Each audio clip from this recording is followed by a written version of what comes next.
Hello, I understand that I have a little fan club over in Houston, Texas. Some people that my daughter knows. So I thought I would do this little video and show how I make mugs. Today I'm going to be using, of course, my sponges, various tools like my needle tool, a rib, and this tool that has the two different curved edges. I think I showed that in a previous video. Okay, and the other thing I'm going to be using is my ruler because I want these mugs to all be the same size. So I've already measured out my clay, my stoneware clay. It's a white stoneware. It's 1.5 pounds of clay.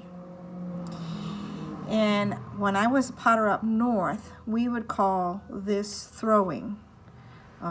Somebody said it's because you throw the clay down in the center of the bat, but actually in the South I like what they call it. It's called turning. We're turning the clay on the potter's wheel today. So first thing I have to do is center my lump of clay onto the bat. My hands are wet. I'm going to use the muscles of my hands to center the clay. This is one of the hardest parts for beginners because lots of times the clay makes them go every which way. But once you get strong enough, it's very easy to push the clay, when the clay is soft, into the center. So just very quickly, because this is only 1.5 pounds, doesn't take long to center. I like to pull it up a little bit and then push it down.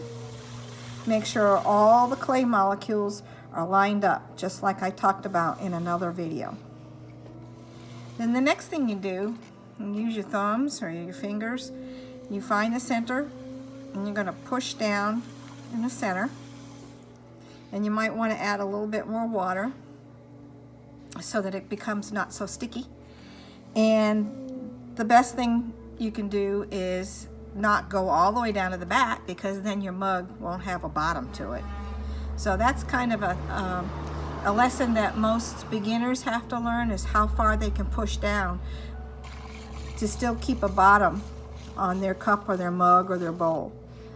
And remember, I told you I like to use a sponge when I throw. It stays nice and wet. Now I'm going to pull open my mug. I'm going to get my wheel going a little faster. And push down. Make sure all my molecules on the bottom of my mug are nice and tight, so I don't have any S cracks. And then, using pressure from my inside hand and my outside hand working together, I'm going to squeeze the clay and pull up very gently at the same time. And you can see how the clay is going in one direction, it's going up. Pull it up some more.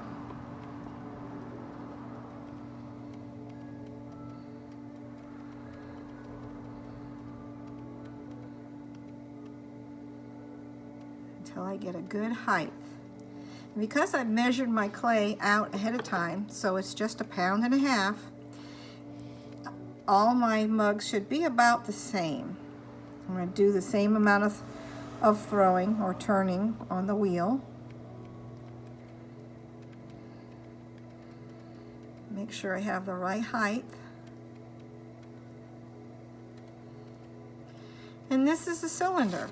And you can make lots of things from the cylinder. You could turn it into a creamer or a pitcher. You could then maybe narrow the top up and make it into a jug. I'm going to stop the wheel for a second and just measure. And it's a little over 5 inches, and that's about what I needed. So now I'm going to clean up the bottom.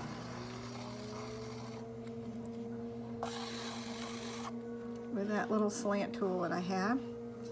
And I'm going to put a decorative rim on the bottom of it using the big end first. This little curved tool here. And just hold it there and see how it makes that nice little bead at the bottom. And I want to make a double bead, so I'm going to turn it around and do a smaller bead up top. of the bottom one. And now I'm going to go back in and make sure I don't have any water inside the pot. And then I'm going to shape it a little bit more, clean up my rim, because this is the part where if you're drinking out of a mug, you don't want a skinny, thin rim, because then it's not comfortable to drink out of. You want to have a little bit of a rounded rim. And of course, this is just the first part of making the mug. I got to put the handle on later, but if I put the handle on now, what do you think's going to happen? If I push on this with a handle, you think it's just going to cave it in. So you want to be careful with that, not do that.